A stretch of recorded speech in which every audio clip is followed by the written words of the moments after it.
Now we're getting into topic number 3, the world legal systems. What we're going to do is concentrate on the 3 major ones. We're going to look at the civil law system, we're going to look at the Islamic law system, and then we're going to take a very close look at the common law system. There are other legal systems in the world. They do not have as strong an impact on commerce, and so we just don't have time to get into those. For example, there's Africa with lots of tribal law systems now, and then there's Israel that does have a significant impact on commerce. They have the Judean system. Anyway, back to the main 3. If we're going to start off with the civil law system, which comes from Roman times. It's defined on slide 22 as a comprehensive set of laws organized into a code intended to spell out the law in all situations, rather than relying on precedent, or in other words, judge-made law.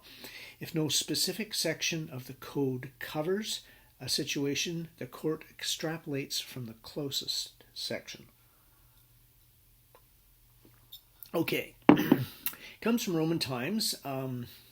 Towards the end of the Roman Empire, when the Roman army was not strong enough to stop the barbarians from marching on Rome, Emperor Justinian's advisors came to him and said, "We must hide all the wealth of Rome because our army is not strong enough to stop the barbarians."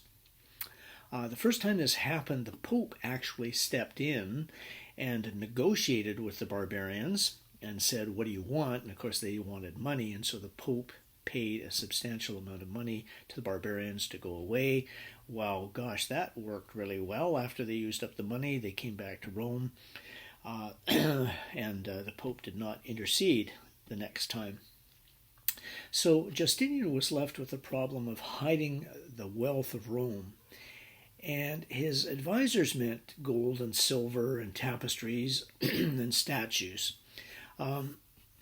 Justinian had a different idea of the lasting wealth of Rome, and he thought of it in terms of the legal system, because Rome had a very sophisticated legal system. Senators acted as lawyers in courts, and there was a saying at the time that a Roman citizen could go anywhere in the Roman Empire safely. Not exactly true, but what that meant was that Rome would definitely punish those that interceded. So anyway, Justinian decided that he was going to save the laws. They were verbal for the most part at that point, and so he painstakingly wrote out all the laws of Rome in what became known as the Corpus Juris Civilis Romani. There's a photocopy of that on the slide 22, and corpus means body, juris, law, civil, the civil system of Rome. Anyway, he hid the scrolls away in monasteries, and sure enough, the barbarians marched on Rome. They took the gold and silver, they burned the tapestry, they smashed the statues, had a really good time. But the scrolls survived, and the monks in the monastery began to study them and copy them and sent them out to other monasteries. Pretty soon they were also being copied and given to universities, which back in those days, the university was not like today, where you go 4 years, get a degree, find a job. In those days, you went to the university for your life, which, right now after so many years at Capilano University, you're probably thinking you're here for life. But really, you would go there for life, and you would study, and you would expand the knowledge of the world. That was what universities were about. Anyway, these scrolls began to be studied all across continental Europe, and eventually, when nation states began to form, they had to have a system of laws, and so they were very responsive and began to adopt this civil law concept. Along comes a fellow by the name of Napoleon, and he decides he's going to conquer the world. He doesn't do as well as the Romans, but he does fairly well. And so he had a number of countries in continental Europe that became colonies of France. And he instilled French law there. What was French law? Well, Napoleon thought of himself as a bit of a legal jurist, okay? And so what he did, and his best friend was a legal jurist. So the two of them together drafted the Code de Napoleon le Grand. And that law system was a thinly disguised copyright infringement of the Roman Code, but no copyright laws in those days. And I suppose copyright would have expired anyway. The copyright lasts for the life of the author plus either 50 or 75 years. Anyway, that's an aside for fun. He instilled his laws in those countries that he conquered, and then he turned around and met a fellow by the name of General Wellington in a battle in Europe, and he was defeated and exiled. And those countries thought, hey, we're so glad to be rid of Napoleon, but gosh, his laws worked pretty well. And so they kept the civil law system for continental Europe.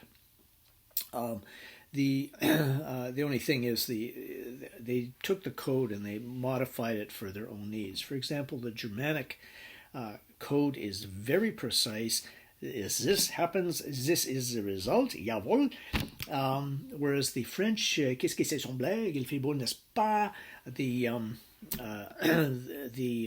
laissez-faire attitude of the French Revolution is evident in their civil code. But still, it outlines what is supposed to happen in any given legal dispute. They extrapolate. If there's no section that covers a certain instance, then they will look at the closest section and say, okay, let's apply that. And then eventually, if that happens numerous times, then obviously the government will modify the code. And I had an opportunity to talk to a Supreme Court justice in the state of Jalisco in Mexico, and I asked him, is there any situation where someone has a legal dispute and is barred from going to court because the civil code doesn't cover it?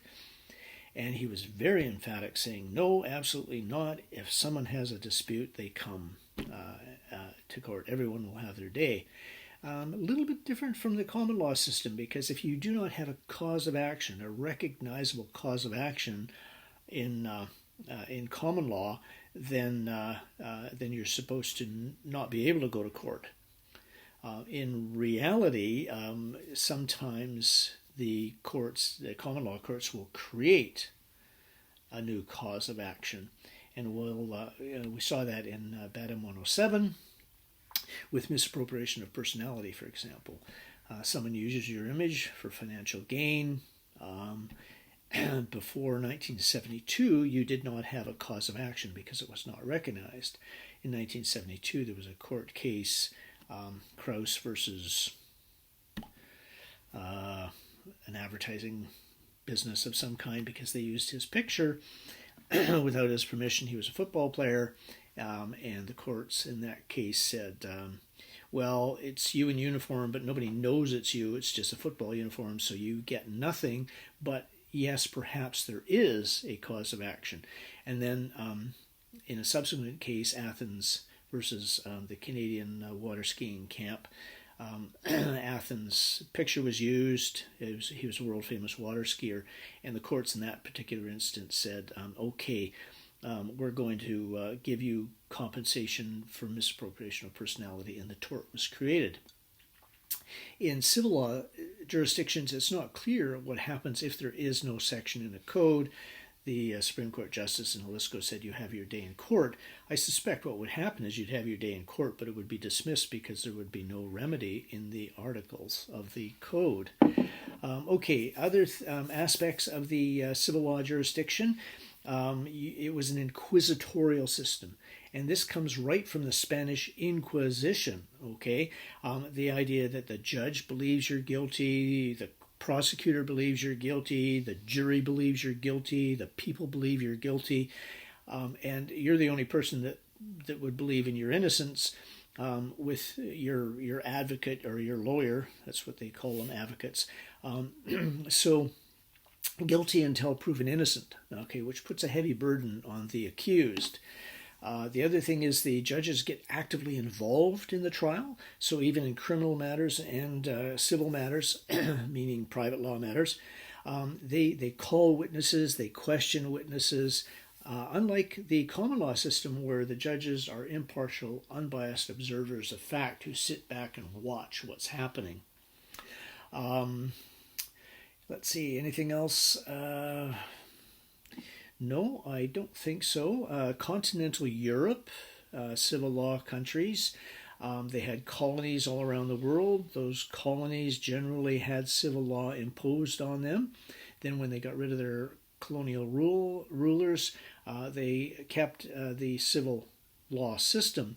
Mexico, for example, Spain, a colony of Spain, they get rid of the Spaniards and they adopt the civil code. The first Spanish civil code was pretty much, our Mexican civil code was pretty much the Spanish civil code with the, Spain stroked out and Mexico written in.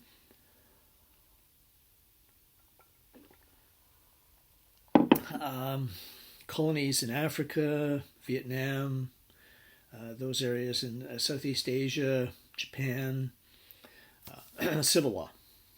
Middle East too, a lot in the Middle East. Okay, so that is the civil law system. One other aspect that we have to talk about, and we've already mentioned it, and that is lex mercatoria, which are the common commercial rules and procedures used throughout Europe in the Renaissance, became part of the civil law system, and so that's one of the reasons why the civil law commercial laws and the common law commercial laws are very, very similar. Okay, Muslim law or Islamic law. When I first started teaching IBUS 340 years ago, I didn't know very much about it. I would like to say I know a lot about it now, but it's, I'm not a religious scholar. And I just look at the aspects as it applies to business whenever I possibly can. But I started teaching, and we had an international flavor to our class back in those days, not like it is today. But I did have some Islamic students, and when I was teaching, I apologized that I didn't know very much about it. And one of the young ladies in my class said she had a copy of the Quran, which was an English translation, and it's considered to be the closest and best translation, and she would lend it to me. So she lent it to me, and I began reading it.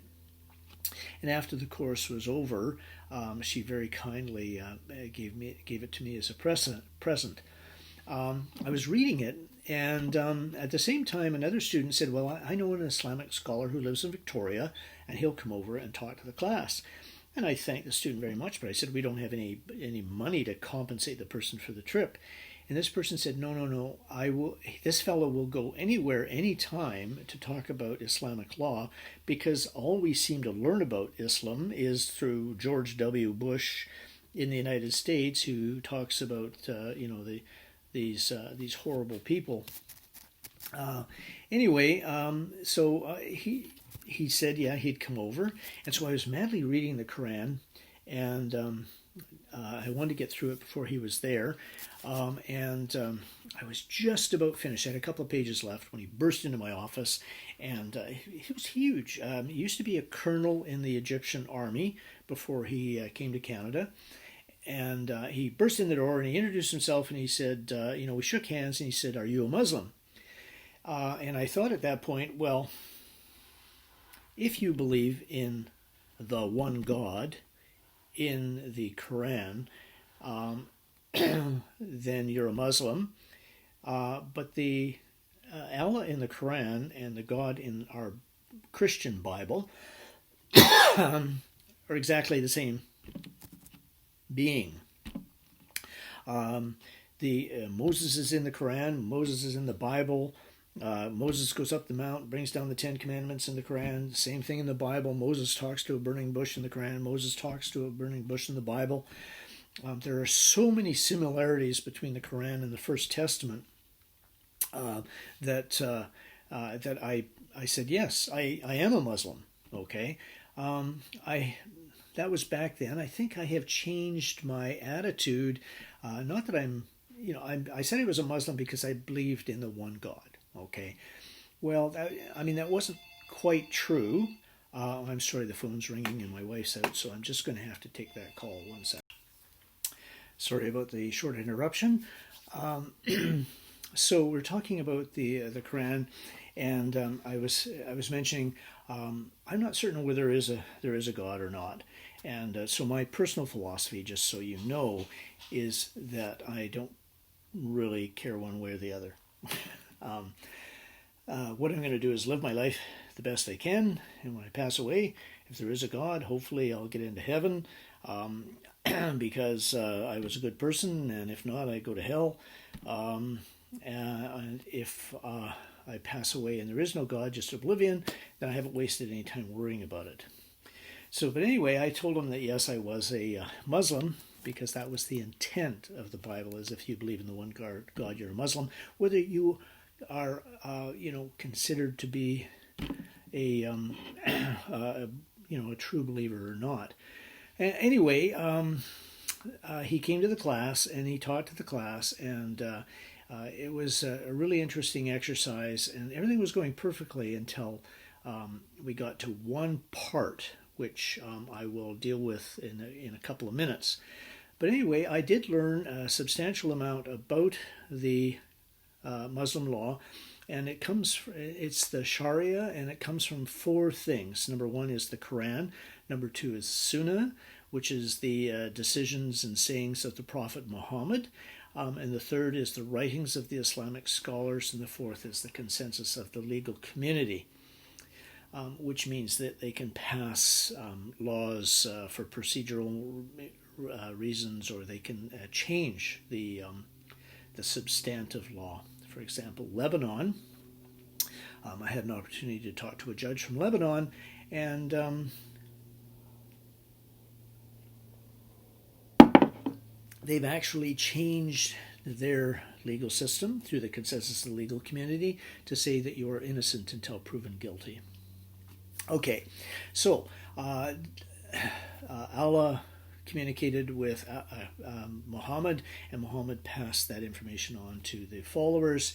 And then the writings of the Islamic scholars interpret the Quran, and this is where things get off the rail.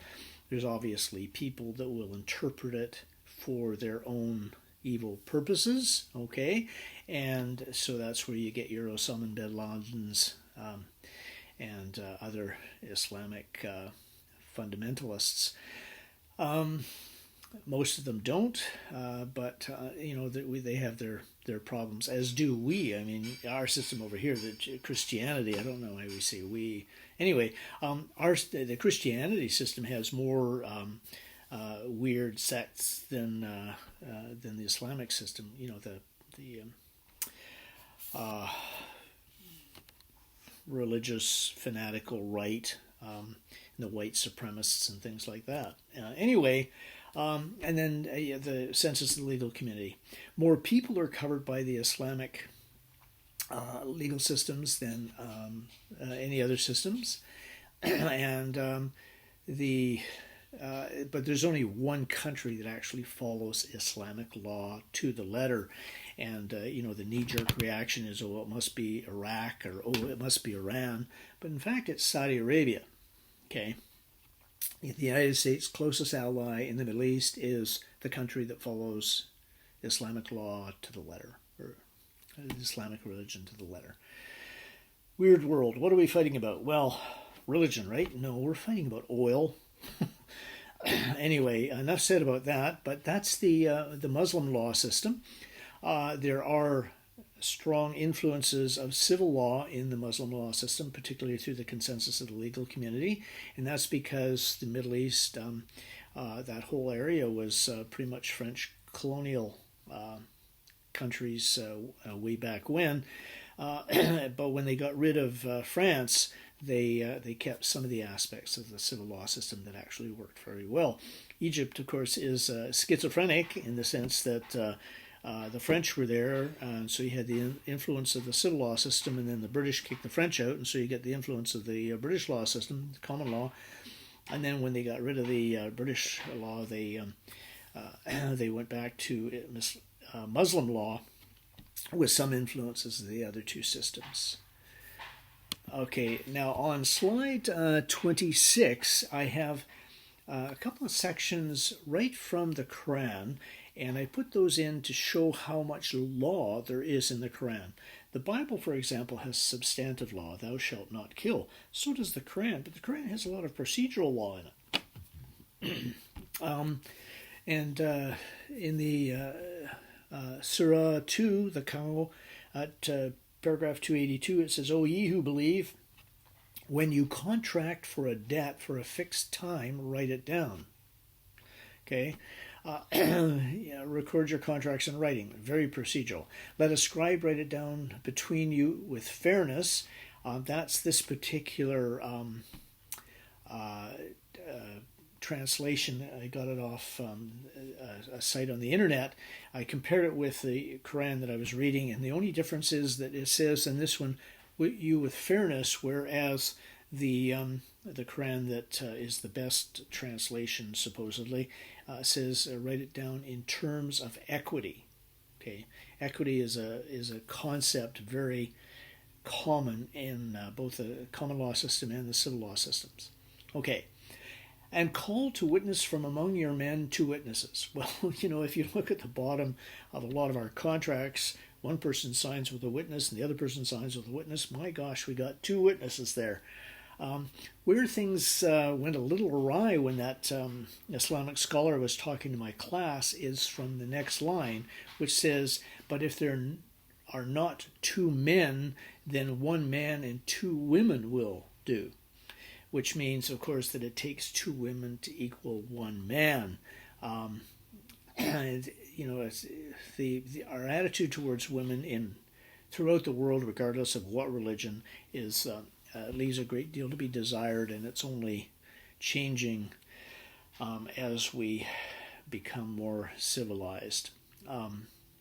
Anyway, the young ladies in my class took exception to this and demanded to know from this Islamic scholar why that was so. And his answer to that was, well, there's Allah, and he creates men and women, and he goes, okay, who's going to be in charge? Man, woman, man, woman, man, woman, oh, the man. Okay, and so it took 2 women to equal 1 man. And boy, the class just exploded. They got into a heated debate. The time ran out. I said, okay, class dismissed, and I went back to my office, and they were still in the room arguing for the longest time.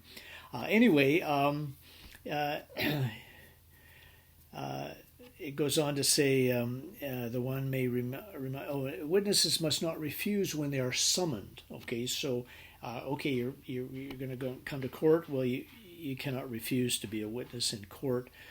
We have summons to witness form that we use in the common law system to make sure that people come to court. The very next section says, and if you are on a journey and you cannot find a scribe to record the contract, then security may be taken. Well, this is collateral security in support of a loan. So you have a lot of very practical procedural law in the Quran. There is also another clause, and it's from the table spread in the Sunnah, or the Surah 5 chapter, and it says, O ye who believe, fulfill your undertakings. Now, originally it was put in there because what it was saying was your marital undertakings, okay, but it has been expanded and used, standing on its own, to say that you must abide by your contracts. There was also a court case where, there's a maxim in Muslim law that says that you're supposed to abide by your agreements. And I'll see if I can find a reference to that somewhere. Anyway, that's the Islamic law system. And now we're going to look at the common law system.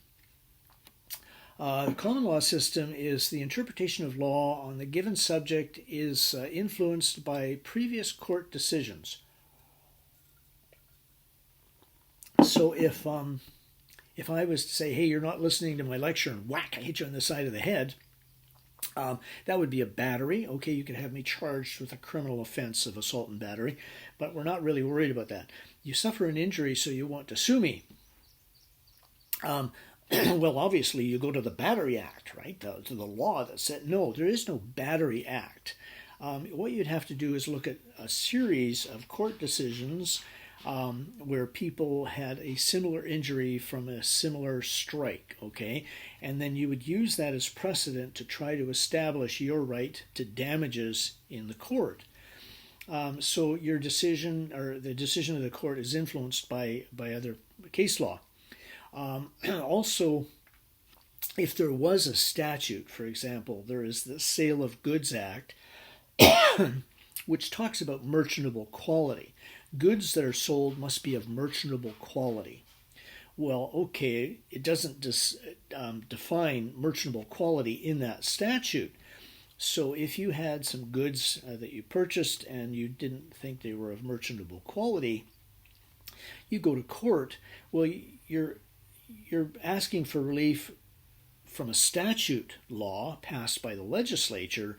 What does a precedent have to do with that? Well, you would look for precedents from other cases interpreting that statute which defined what merchantable quality is, okay? And then you would bring them in and you would give them to the court.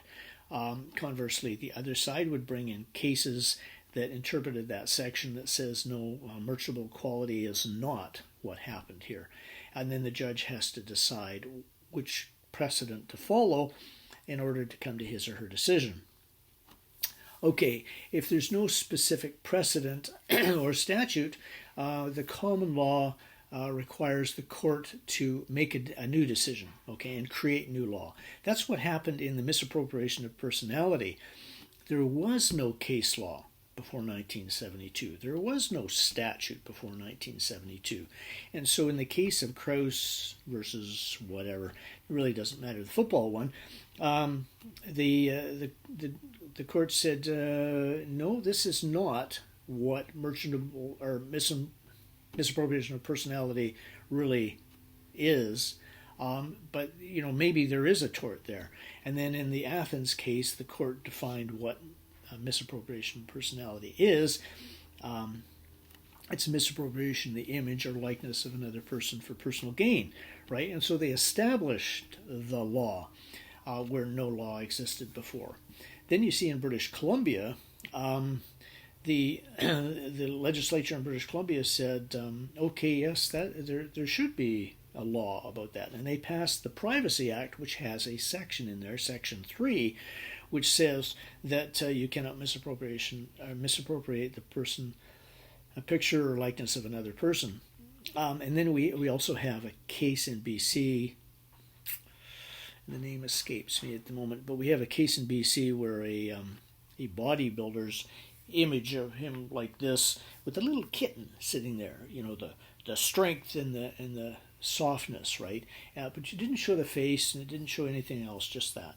And the picture was taken for a specific purpose, and then the person decided, well, I'm going to make a whole bunch of gift cards and posters out of that. And the person said, hey, no, that wasn't the agreement. You have misappropriated my personality. Well, the courts in that particular case looked at Section 3, and they looked at what the other common law cases, and they said, well, how can they misappropriate your personality if nobody knows it's you? So they lost on the misappropriation of personality, but what's interesting is it shows the statute remedy and the interpretation of that statute using case law. Okay, common law, stare decisis is the basis. That's a legal maxim that says to stand by previous decisions or to stand by that which has been decided. I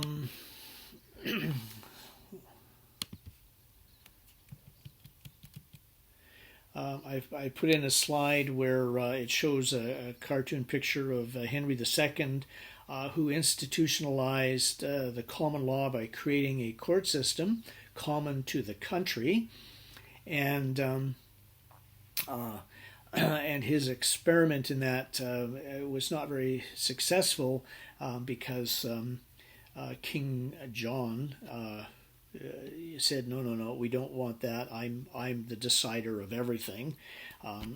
Sort of like President Trump. I'm above the law. Anyway, but that was where it started. Eventually, the England developed the common law system, and I think we have to sort of step back and explain how that happened, because you have Rome conquering all of continental Europe and instilling civil law, and then along comes Napoleon and sort of cements it into place. Well, Rome conquered half of the British Isles, particularly that part of that's known as England. And England is the birthplace of the common law. Well, how did that happen? Well, as the Roman army conquered, greater parts of Europe, the difficulty is there's only so many Romans, right? And you're losing, thousands every battle. And then how do you have an army that holds that empire together? Well, what they did is whenever they conquered a people, they immediately brought the laws into place, which brought order, and they improved the economy very quickly. And people said, well, gosh, don't really like the Romans, but hey, I'm doing pretty well. And then they looked around and they said, look at all the soldiers that are left over from the army that we conquered. They're unemployed, and they're going to be a real problem.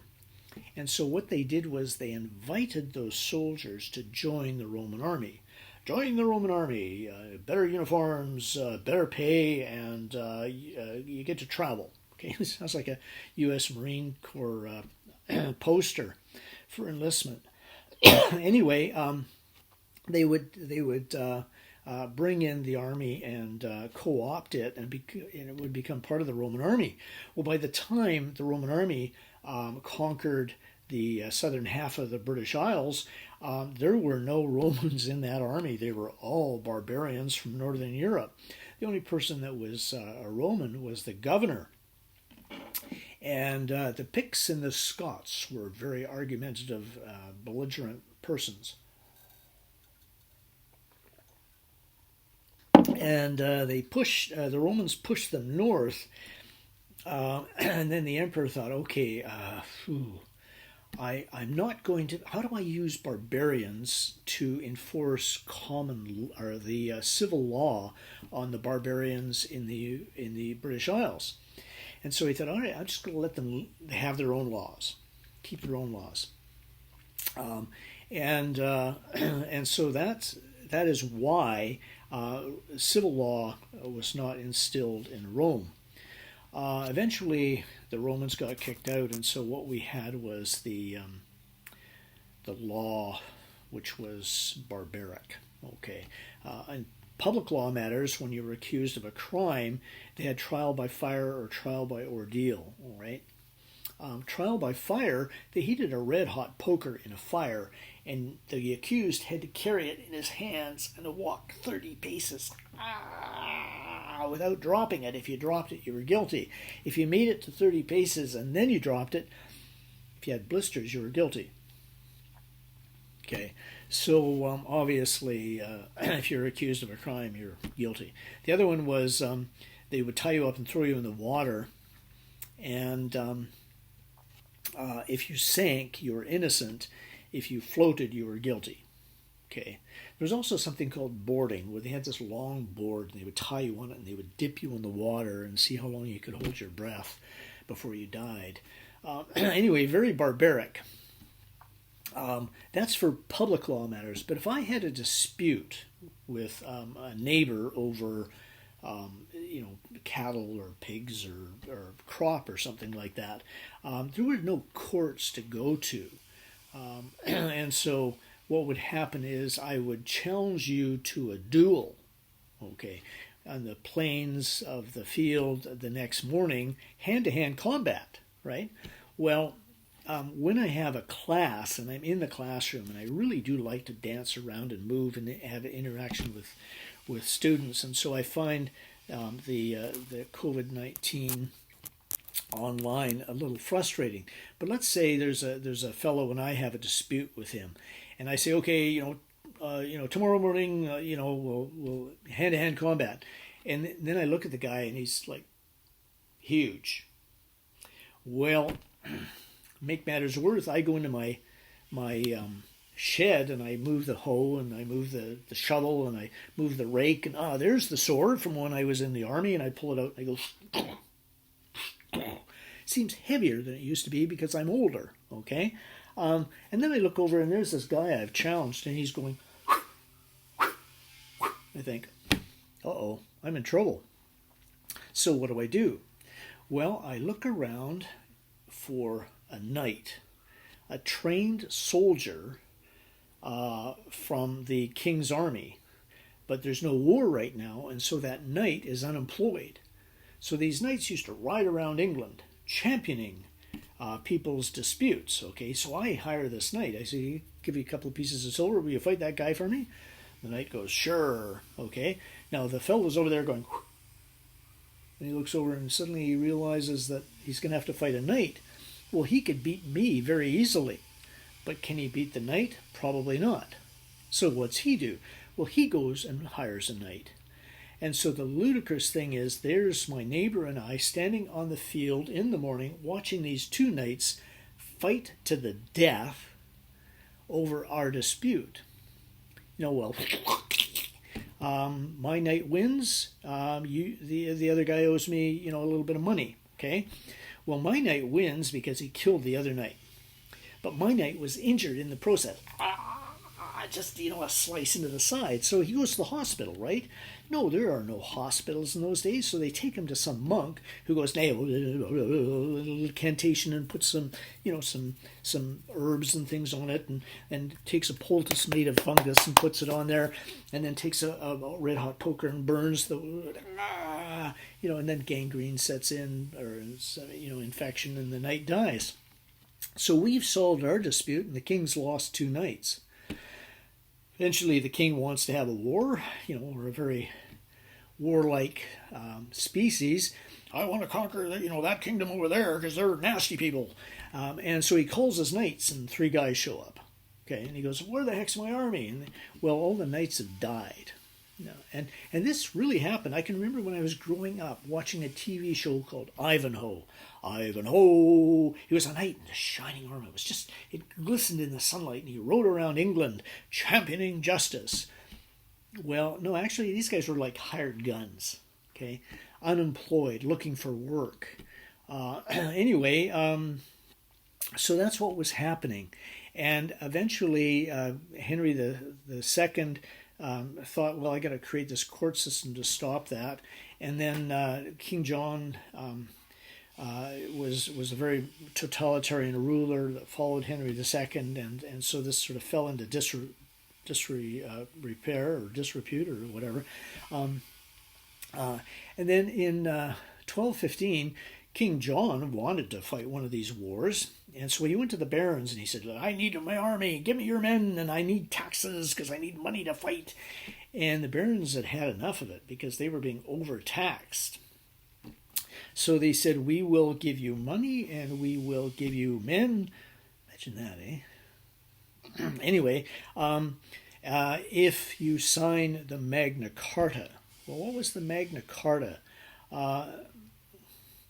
The Magna Carta was, and how did I jump ahead? Anyway, Magna Carta was a document, the document from which our rights stem in the common law jurisdictions. Okay, it was the most important legal document in history. Okay, I should back up one step.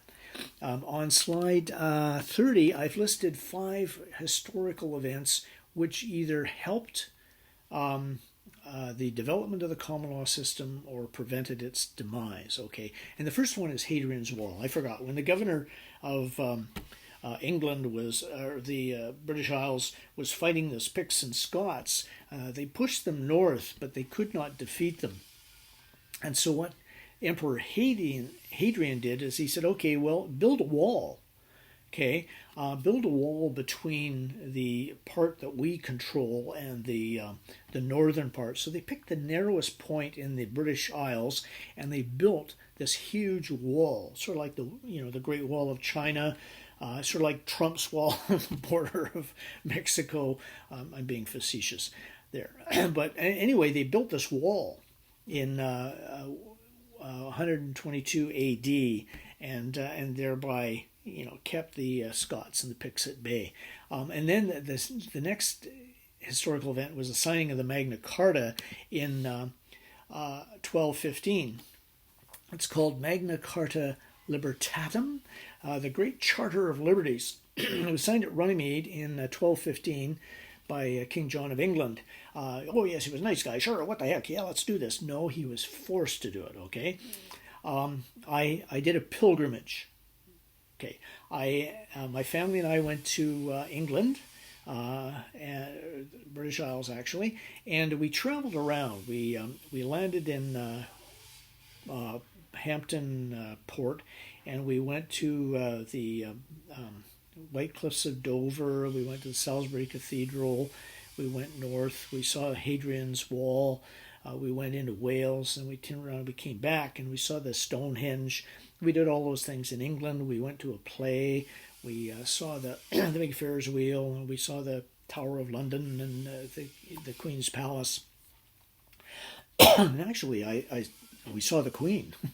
But anyway,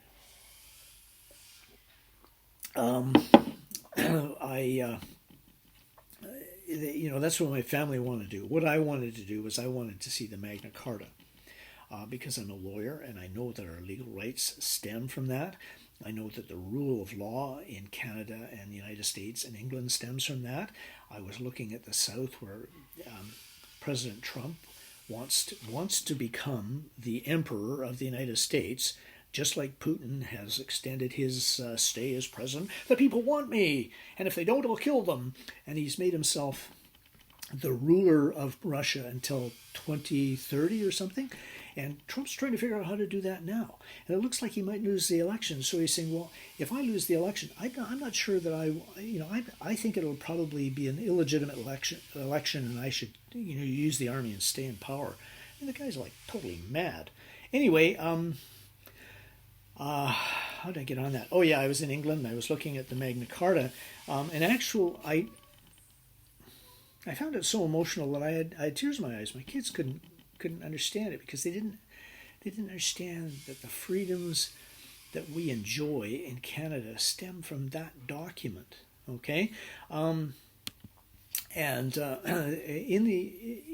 there it was just like handwritten, and there were no numbers. They didn't number paragraphs in those days. It wasn't until later when an English legal scholar actually broke the paragraphs down and numbered them. And they're called the Articles of the Barons, and one of them says, no free man shall be taken or imprisoned or exiled, nor will we go upon him, nor send upon him, except by lawful judgment of his peers or by the law of the land. Okay. And then to no one will we sell, to no one will we refuse or delay the right of or justice. These are our fundamental legal freedoms, which all our protections stem from. Okay, so now the court system is going to be put into place, and the hand-to-hand combat and the barbaric laws will be stopped. What I'm going to do is stop here for a minute, because I want to put in a slide that I've missed, one that talks about how judges will be put in place throughout England. So we'll pick it up in a second. Of course, you won't notice that there's been a stop, but I've stuck in that extra slide that I wanted to put in there, and it's really important. It's the 18th article of the Barons, and it talks about the sending out of 2 judges through every county 4 times a year. who shall, along with 4 knights chosen from that county, hold the assizes in the county court. Assizes are sessions. And that was the real establishment of a workable judicial system. Okay, so we've had Hadrian's Wall and we've had the Magna Carta. Now we're going to talk about the Spanish Armada. And in 1588, Spain and England were at odds. Spain decided that they were going to invade England, and they had a huge armada of ships, the strongest navy apparently, or so they thought, and they sailed north, and they were going to defeat the British Navy, and then they would be able to land their soldiers and conquer England. Queen Elizabeth I knew that she was in trouble, and so she went to a gentleman pirate by the name of Francis Drake, who had his own navy, and they were privateers. They would go out and they would plunder French ships and Spanish ships and bring the goods back to England. Anyway, she went to him and she said, "Look, can you save England, because our navy is not strong enough to stop the Spanish Armada." He had more ships, but they were all very small, and the Spanish ships were larger and they had more cannon. But the person with the best technology generally wins the wars. Okay. And Francis Drake knew something about science. He knew the surface tension of water. And so on slide 35, I show a small ship that fires a cannonball, and it hits the water, and it bounces because of the surface tension. The cannonball remains hot. And so as the Spanish Armada came close, Sir Francis Drake began shooting these cannonballs, bouncing them off the water and hitting the Spanish ships. And the Spaniards couldn't understand what was happening because they were not yet within range. And so Drake had pretty much decimated the Spanish Armada before they even got close enough to engage the English. Sir Francis Drake wasn't satisfied with just winning the naval war. He sailed in behind the Spanish Armada, and he was going to sink every ship. The Spaniards, in order to escape, sailed up through the North Sea, and they were going to go right around the British Isles and then sail back to Spain. They got caught in 2 successive storms, and the whole fleet was lost. Many of the sailors, particularly the officers, somehow managed to get to shore in Scotland. And that brought civil law to Scotland because the Scots did not like the English, and so they hid the Spaniards and they became part of the community. It wasn't like, oh, okay, I've been shipwrecked off Edinburgh, I'll just pop on a flight and fly back home. No, it was very difficult for them to actually make their way, so many of them stayed in England, and suddenly they brought their civil law concept to the Scots, who accepted it because they really didn't like the English. That's an oversimplification, but basically that's it.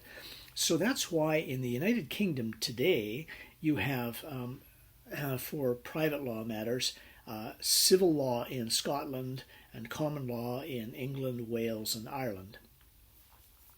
Okay, so that was the Spanish Armada, and Sir Drake was knighted by Queen Elizabeth and became Sir Francis Drake, an English hero, even though he was a pirate. The next event was the defeat of the French. Now, Napoleon had conquered much of continental Europe, and he was looking to conquer Britain. And his army was stronger at that particular point than the British army. And so he wanted to sail across the English Channel and invade England. But the British Navy was opposing them, and there was a huge battle. And Sir Admiral Nelson probably one of the greatest naval admirals of all time, was in command of the British ships, and they met the French fleet and decimated it. So much so that there was no way that Napoleon could invade England. He was confined to Europe, and then eventually the British army with the, I think the Austrians and some others together at the Battle of Waterloo defeated Napoleon. Admiral Nelson was wounded, and I thought I had a picture because he was mortally wounded, and he was lying on the deck of the ship, and he said, "Thank God I have done my duty. Thank God I have done my duty. Thank God I have done my duty," until he passed away. So that was another. I mean, Napoleon would have brought the civil law to Britain had he been able to conquer them. The next potential event was the Battle of Britain at the beginning of the Second World War. The Germans wanted to invade England, and had that happened, they would have brought a dictatorial government, and common law would have been destroyed. And the Luftwaffe, the turning point in the war for the Brits was when the British Air Force defeated the Luftwaffe, the German Air Force, in what was called the Battle of Britain. There were British pilots, there were Canadian pilots, there were Polish pilots, there were a few American pilots who all came over to join the British Air Force to fight the Germans, and they were very successful in doing so. Okay, so those events prevented the common law from being destroyed. So that leaves us with the common law system and the role of precedent in courts. And the judges, when they're looking at these cases, there are 5 things they can do. And when you go, five, there's a potential Part B exam question. Just as there are 5 things that events in history that have cemented common law. These are potential Part B exam questions. Anyway, the judges, if there was only one case, oh, look, there's the answer, you wouldn't wind up in court most of the time, because the lawyer acting for the defendant would say, look, I'm more than willing to take your money and we'll go to court, but we're going to lose. And so things get settled. More often than not, there's a number of issues, and more often than not, there's a number of cases which appear to help the plaintiff, and a number of cases which appear to help the defendant. So consequently, their lawyers introduce these cases in support of their position, and then the judge has to figure out what to do with those. And by that I mean the judge cannot ignore them. I had a case in the small claims court in Gibson's where I was representing a woman who had been treated very badly by a contractor.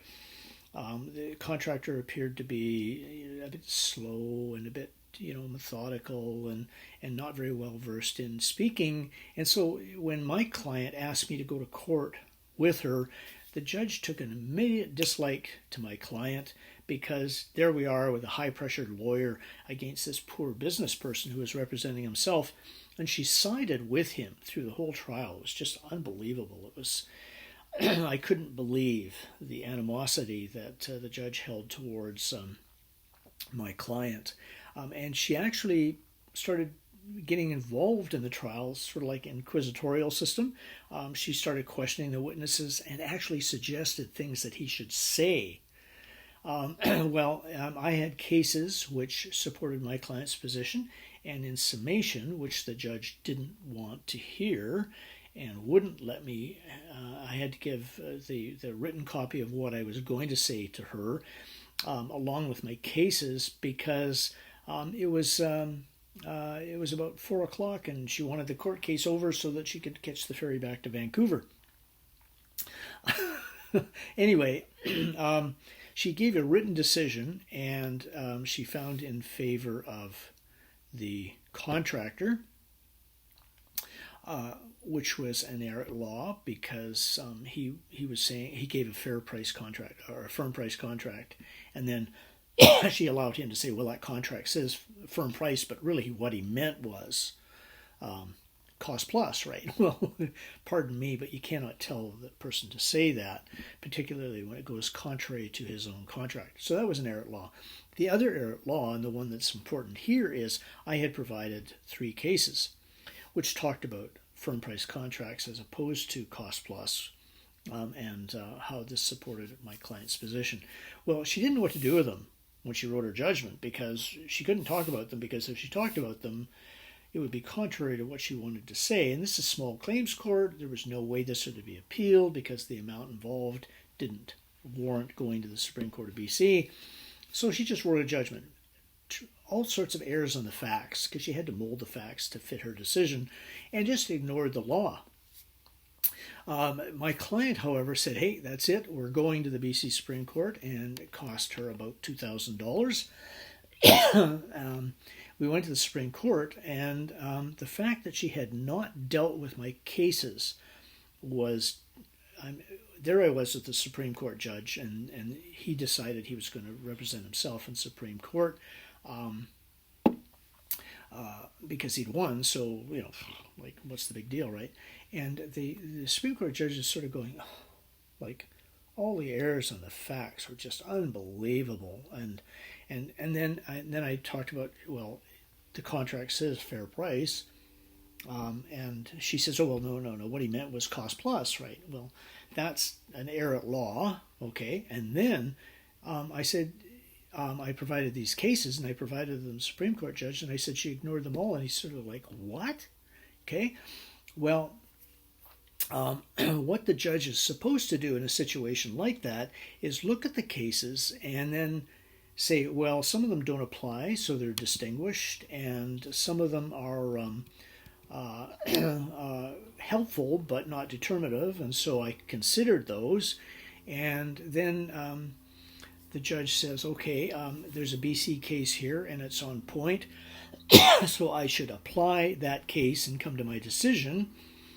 Or if there is no BC case and no case from another jurisdiction, then the judge is free to make his or her own decision. Or if there's a case from Ontario, then the judge can say, well, I can't apply that case because she can't apply the law of another jurisdiction in BC, but I can follow their example, okay?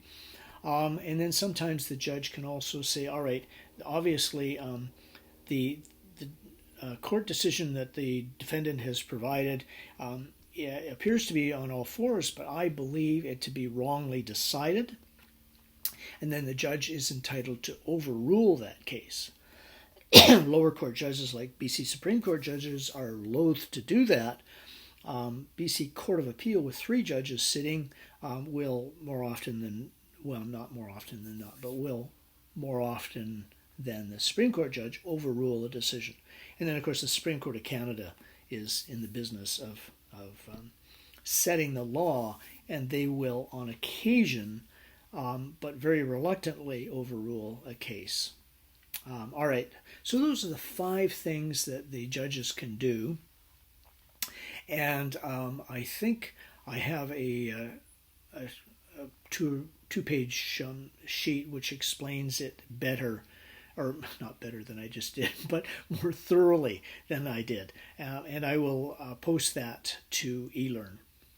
Okay, so that's the common law system.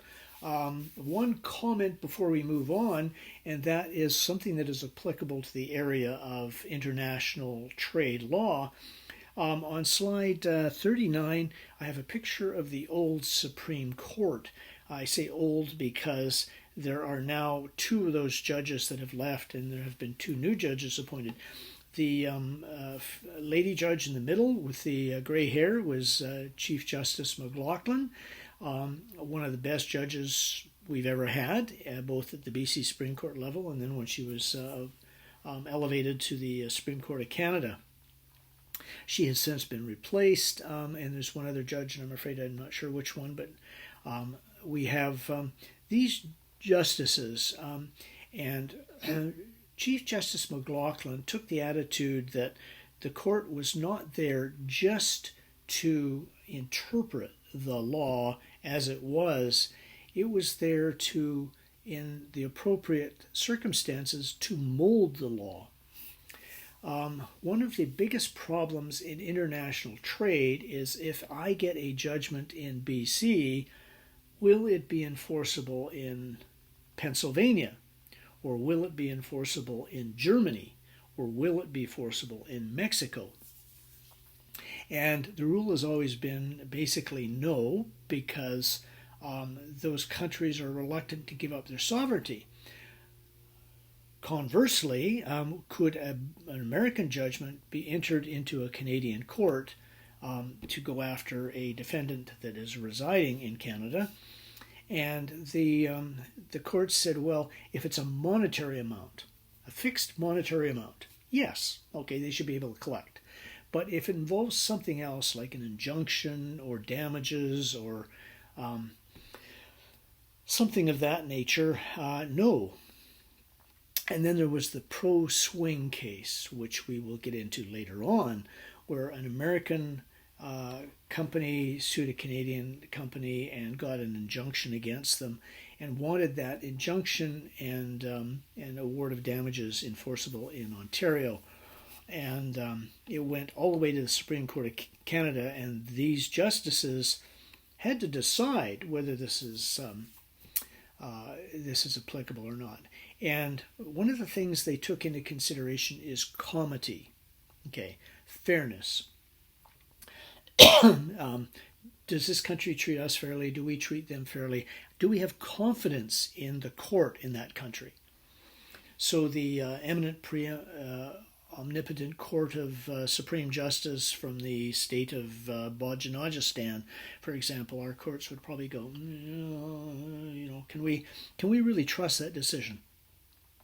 But in this particular pro-swing case, they said, okay, that injunction is not final. Because it's not final, it is not enforceable in Canada. But in obiter dicta, O-B-I-T-E-R, dicta, D-I-C-T-A, which means the court is pontificating. The court is not making the law. What it's saying is the law in the right circumstances would be this. They decided that in certain circumstances, in appropriate circumstances, foreign non-monetary judgments could be enforceable in Canada.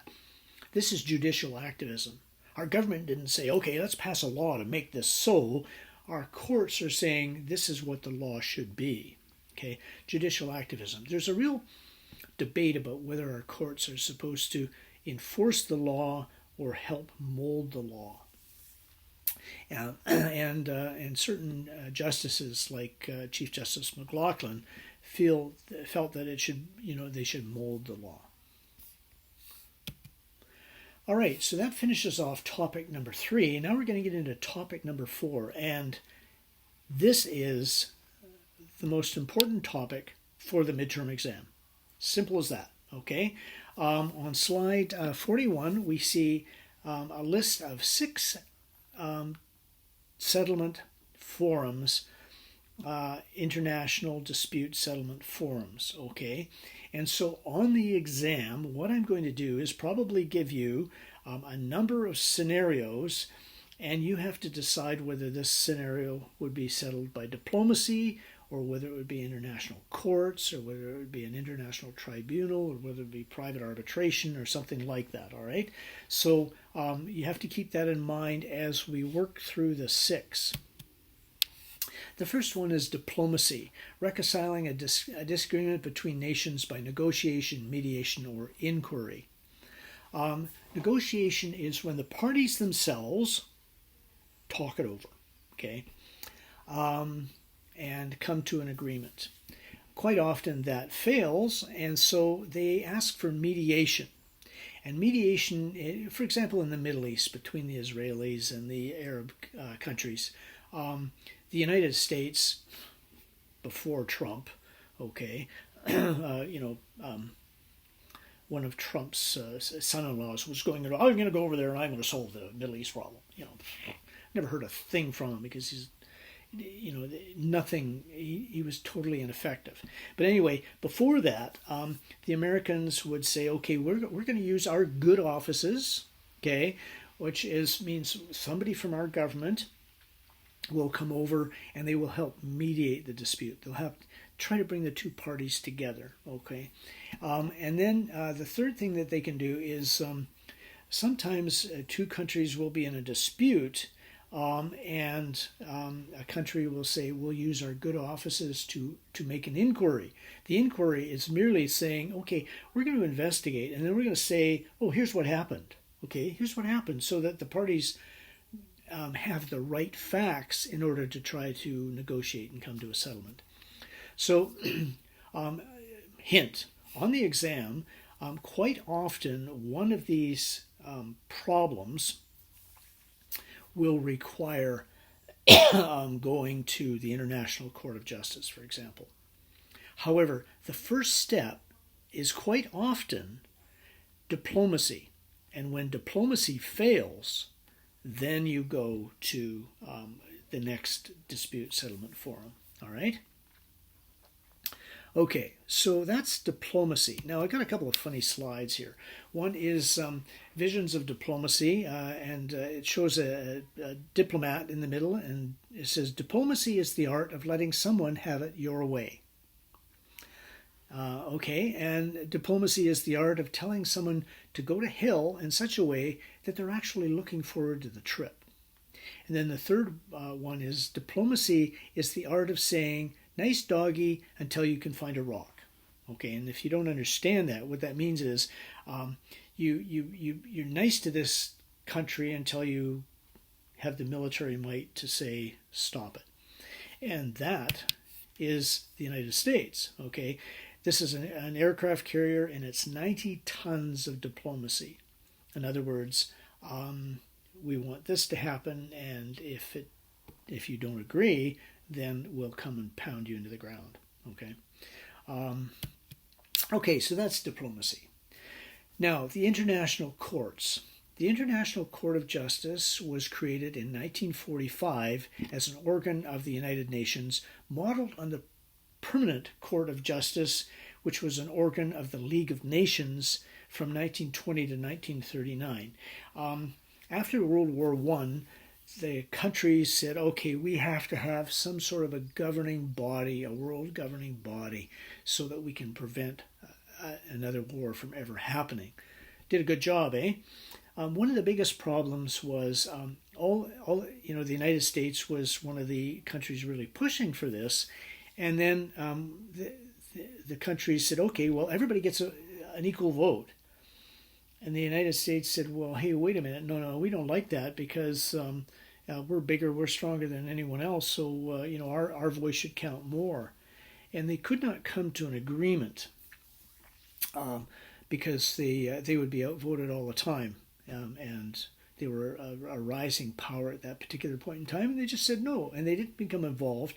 And that turned out to be one of the biggest stumbling blocks of the League of Nations. The League of Nations formed the Permanent Court of Justice. It was an omen, I think, that they used permanent because it lasted from 1920 to 1939, and then with the start of the Second World War, the League of Nations fell apart. After the Second World War, they developed the United Nations, and what they did was everybody gets to argue, and then there's a Security Council of only a number of very important nations, one of which is the United States, and so the United States was willing to do that. More importantly, they were also willing to fund, to a great degree, the operation of the United Nations, and that's one of the stumbling blocks today with President Trump saying, why should we, be paying for the United Nations when, other countries should be paying their fair share. Why should we pay for NATO? Other NATO countries should be paying more. Rather than looking at the benefit derived from these organizations, he's concentrating on the cost to the American people. Anyway, the United Nations was formed, and it formed the International Court of Justice, and we saw on one of the earlier slides that the court outlined in its Article 38 all those sources of law that body can look at.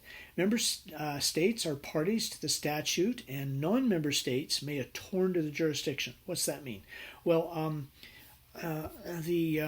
I don't think I've got, is this the countries? Yeah, here we go. This shows the world on slide 51, and the green countries are member states. The blue is the European Union, because they didn't quite know how to explain it, but all those countries form a union, and they were signatories, and so the EU is signatories. The yellow countries are ones that observe it. In other words, they atone to the jurisdiction of the courts, for the most part, I guess. And then the red ones are the ones that don't. And so you've got, gosh, I can't tell from that. North Korea, Somalia. I think that's Afghanistan. Anyway, they don't. Okay. All right. So back to slide 45. If there's a dispute, then the matter can be referred to the International Court of Justice. Now, one of the difficulties with the International Court of Justice is the lack of punishment with the prohibition. Okay, so they can make a decision and say, thou shalt not do this, but there was no mechanism to enforce that. In Canada, for example, in British Columbia, if two businesses have a dispute over a breach of contract and the courts find in favor of the defendant, well, the defendant can then, or in the favor of the plaintiff can then enforce the judgment against the defendants in court. And we'll get into that a little later on. But internationally, there was no police force or court system that would enforce it. It was, you were considered, you should just abide by the rule.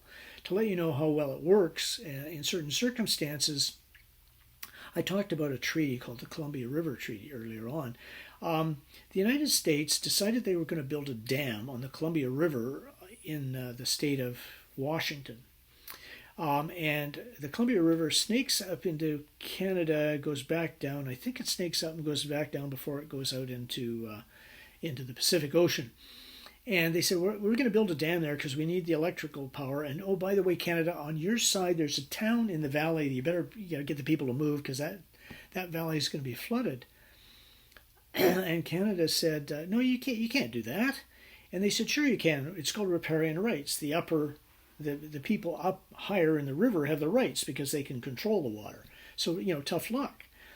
And Canada said, no, you can't do that. And they could not negotiate a settlement through diplomacy. And so they had the matter referred to the International Court of Justice, who looked at this and said, no, that is totally inappropriate. And they found in favor of Canada. And the United States says, well, who cares? We don't care. All right, so find in their favor. It doesn't matter. We're still going to build the dam. Like, what are you going to do about it? So there was no solution coming from the International Court of Justice. However, on the other hand, Canada found a diplomatic solution to that because the river snaked up into Canada and went back down in the United States. They said, well, you know what? We need hydroelectric power too, and so we're going to build a dam on our side. And oh gosh, by the way, you better move one of your towns because it's going to flood. And the United States said, well, you can't do that. Canada said, well, yeah, we can. If you can do that, we can do that. And they went, oh. And so they had this treaty established where there would be a series of dams done by both countries to supply electricity to both countries without flooding any towns. And so we had a diplomatic solution after the International Court of Justice failed. However, the International Court of Justice has come to decisions in various cases, and we'll just go through a couple of those very quickly. You might want to use it as a precedent referencing it, but you won't have to know a lot about the case. And the first one was the SS Lotus case. Now, this was the permanent International Court of Justice, okay? The not-so-permanent International Court of Justice. What happened was a criminal trial in Turkey, which resulted from a 1926 collision between the SS Lotus, a French steamship, and the SS Bozkurt, a Turkish steamer, in which just north of Greece, or close to Greece, and the result was that 8 Turkish sailors, nationals, on board their ship drowned, and the vessel was torn apart by the Lotus. The captain was not on watch at the time. Okay, a captain cannot be on watch 24 hours a day. So they break it up into watches. There's one from 12 until 8 in the morning, and then there's one from 8 until whatever, 2, and then 2 to 12. So the first officer was on watch, and he made a mistake and caused the accident. The ship was towed to Turkey, and the French first officer was put on trial. France said, no, you cannot do that. Because he's a French national. You cannot try him for something that happened on the high seas. The principle from the Lotus case is then below, and that was what resulted from the trial. What the court did was they looked at the international law of the sea that was available, and it was very sketchy and not. We didn't have something like the United Nations Convention on the Carriage of Goods by Sea, because that didn't come into place until 1933. So the court said, usually considered a foundation of international law, says that sovereign states may act in any way they wish so long as they do not contravene an explicit prohibition. So Turkey could do this unless there was a prohibition saying it could not do it. The application of this principle and the outgrowth of the Lotus case is to the future incidents raising the issue of jurisdiction over people on the high seas was changed by Article 11 of the 1958 High Seas Convention. And what is that convention? The convention held in Geneva laid emphasis on the fact that only the flag state, or the state of which the alleged offender was a national, had jurisdiction over the sailors regarding the incident. Okay, so French flag on a French ship, only France had jurisdiction over that officer, so he could not be put on trial in Turkey. But in the case itself, because that convention was not in place, they said they sort of ducked the issue. They said, well, yeah, France does have jurisdiction over the first officer on the basis of nationality. Turkey has jurisdiction over the French first officer on the basis of territoriality, because the accident occurred on the Turkish ship, so it was like on Turkish territory, and he was taken back to Turkey, so they had him. The convention, the High Seas Convention, has now changed that. Okay, Turkey would be required to send the first officer back to France. France wanted to put him on trial for dereliction of duty and causing death. So it wasn't like he was going to get away. Okay, but concurrent jurisdiction would mean he gets to be found guilty in Turkey, serve his time, and then go back to France and be found guilty and serve some more time there. Okay, so that was it showed how the Permanent International Court of Justice worked. The next case, and more appropriate case, was the Court of International Justice under the United Nations, as opposed to the Permanent International Court under the League of Nations. Some Americans form a company in Canada to sell hydroelectric equipment to Spain. And there were a lot of Belgium shareholders in the Canadian corporation. Well, the electric dams, or not dams, but electrical equipment is installed in Spain, and Spain immediately took them over, expropriated them. And the Canadian company did absolutely nothing about it. And so what happened was the shareholders from Belgium started an action against Spain. And it went to the International Court, and the International Court said, well, okay, let's look at this in terms of corporate law. A corporation wants to sue. Can the shareholders of the corporation start the lawsuit? And the answer is then no. Okay. The shareholders invest in the company, but the only people in the company that could start a legal action are the directors. And by the time that this came to light, the directors, the American directors, had all left the company, and they were all gone, and they were all doing other jobs, and none of them could care less, and so none of them wanted to start this legal action. So that meant there was no one to start the legal action. So the Belgium shareholders went ahead and did it, and the International Court of Justice said no can do. All right. Two reasons. Number one is the shareholders do not run the company; directors do. Okay. And then the second thing was diplomatic resolution to this has not finished. So Canada has the right to make diplomatic efforts to try to resolve this, and they haven't. And failing that, then the directors have to start it. The Spaniards can't, and the claim was dismissed. Okay, so the Belgium shareholders in Barcelona Traction, which is the company, lost money and sued in the International Court of Justice. But the judge ruled on the side of Spain, holding that Canada, the company was incorporated in Canada, and only the company can sue, not the shareholders. It was important for international justice because it demonstrates the importance of protection of corporate nationality. Okay, corporate nationality. Corporate nationality is a judicial person. So the corporation is a separate legal entity from its shareholders, and that is a standard, long-standing principle in both common law and civil law. Interestingly enough, since then, the Canadian provinces have changed their statutes where companies are created to say that in certain circumstances, if there's a corporation and it should start a lawsuit, but the directors will not do so, the shareholders can bring an application to a court in Canada and get an order that, yes, they can commence the lawsuit in the name of the corporation. Okay, and that is in our BC Business Corporations Act, and hopefully we touched on that in BADM 107.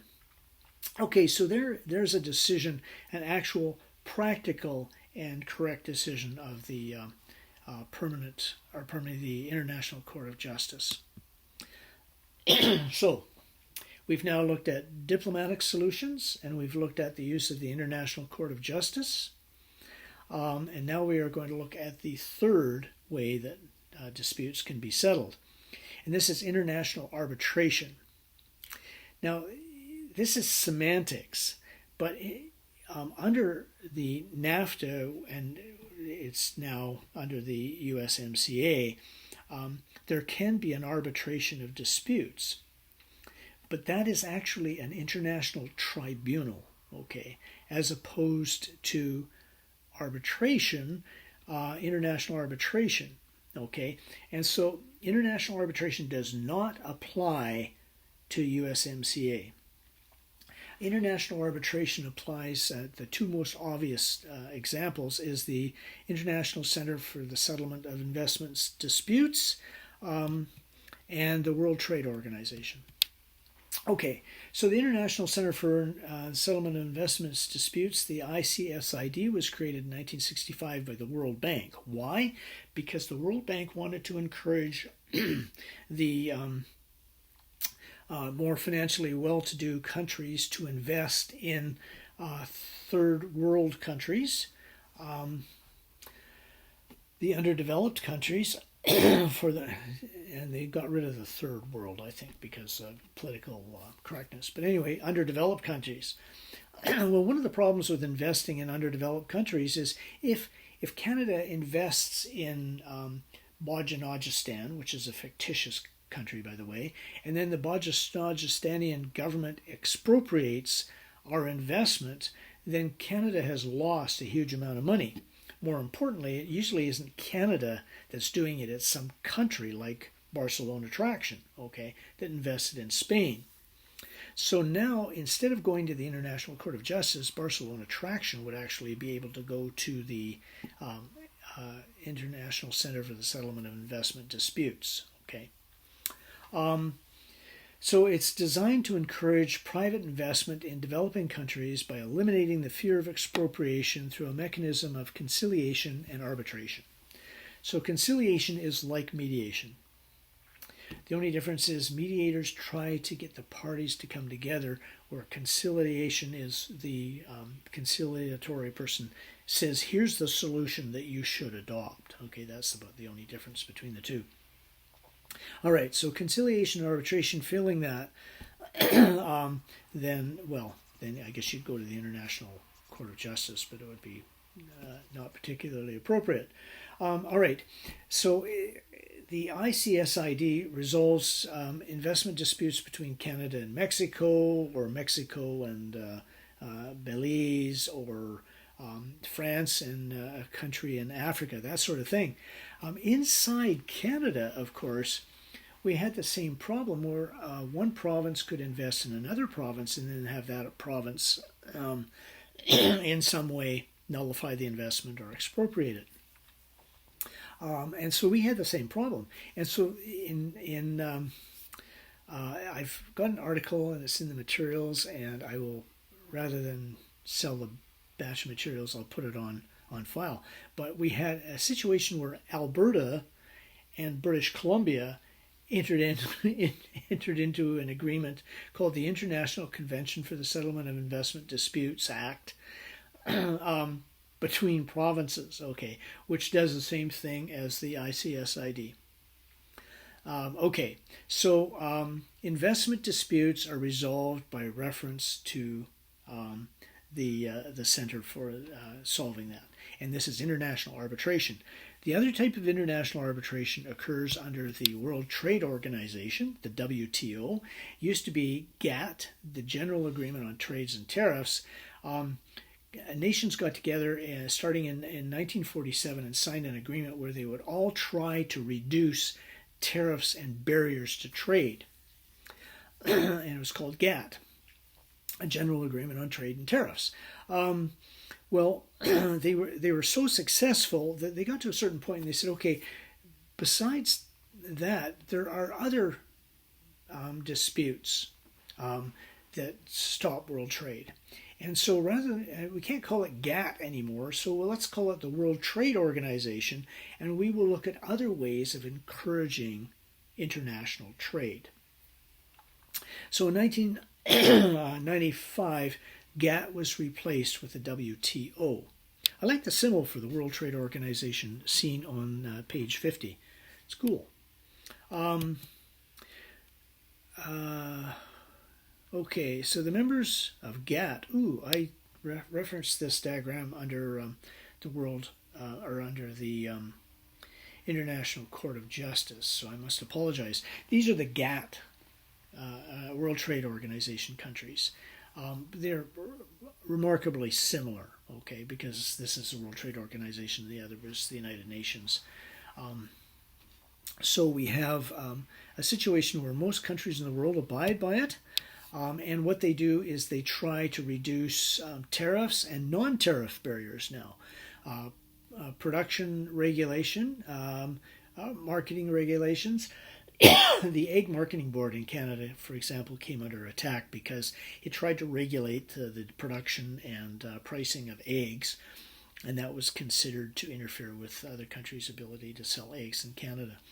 It covers quotas and dumping, and hey, wait a minute, a lot of this is covered by the NAFTA and now the USMCA. Yeah, it's true, but the WTO covers the whole world, okay? NAFTA rules just covers the three countries. And then there's export barriers. So we have import barriers and export barriers. Licensing processes. You have to get a license in order to export. Some high-tech material may have military applications, and so the government of a country will say, no, you can only export that with a license, and then they can control its dissemination. And then there's export prohibitions. And this would be the Canadian government deciding for some reason certain products should not be exported, okay, because of health problems or whatever, and they just slap a barrier on it. or Trump saying, okay, certain goods will not be sent anywhere in the world because we don't want to assist another country. Okay, so the WTO, how do they resolve disputes? Well, they encourage resolution through bilateral discussions. Okay, that's like negotiations. But either party, if those break down or they're not being effective, can request the establishment of a panel. Okay, and there are sanctions. Okay, part of the problem is you have prohibitions. You shouldn't have export barriers, and then the other problem is, okay, they do. Like, what do you do about it? And so there are sanctions, but we'll come back to that in a minute. So a dispute settlement body, a DSB, is settled or is established, and it tries to negotiate a settlement. And if it fails, then a dispute settlement panel is established. And this is an ad hoc tribunal. Go figure, okay? International arbitration, here's a panel or a tribunal, right? But this is different from NAFTA, all right? Because this is a world-sponsored settlement body. And it makes a decision, and then there is an appellant body where you can appeal that decision if you don't like it. Let's use an example.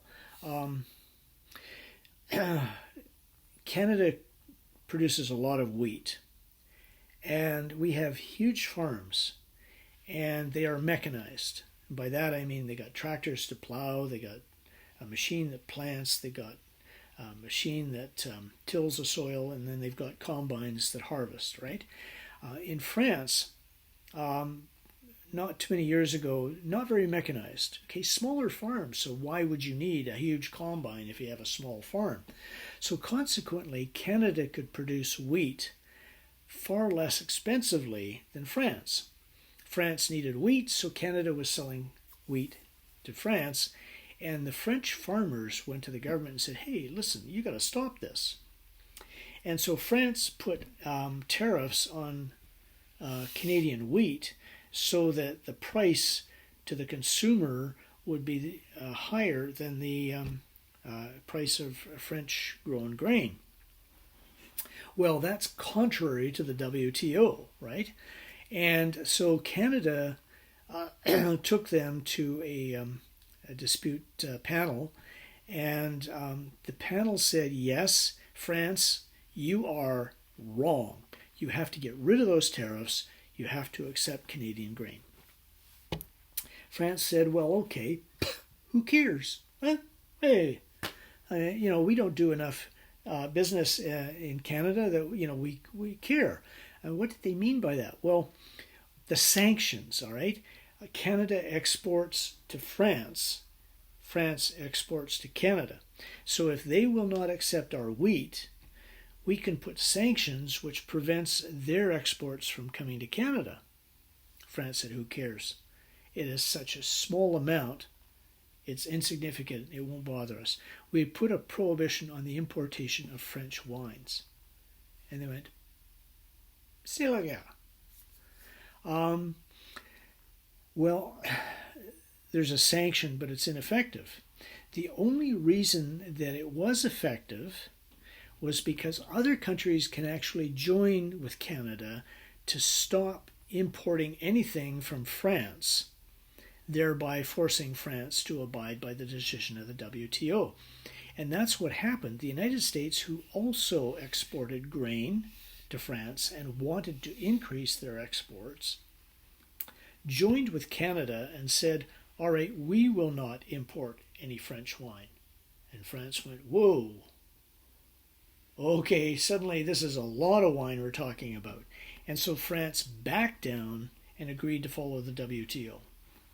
Okay, so there is sanctions which in some instances can be effective, but in others, had Canada had to act alone, like we would now with Trump, seriously, it would have been ineffective. Okay, so that's the WTO. Now, question: what about precedent? Okay, there are WTO's decisions, Can one WTO decision be used as precedent in a subsequent decision? And as in other areas of international law, and this is on slide 54, there is no rule of stare decisis in the WTO. Okay, according to the previous rulings, to follow previous rulings of the binding panels. Okay, it means the panel is not required to follow previous appellate body reports, even if they developed a certain interpretation exactly applicable to the provisions of the dispute that they're looking at. If the reasoning is developed in the previous report in support of an interpretation given to the WTO rules is persuasive from the perspective of the panel, then it's likely the panel will do the same thing. So in other words, they can look at a decision, okay, Canada is selling wheat to Bajinajistan, and Bajinajistan says no. We had one just like that with Canada and France, and so they would look at it, and they wouldn't say, that is precedent, so we must decide this way. What they'll look at it, and they'll say, that's really persuasive. That's very helpful. That really sort of tells us what we should be doing. And then they make a decision. But they are not bound to do it, okay? All right.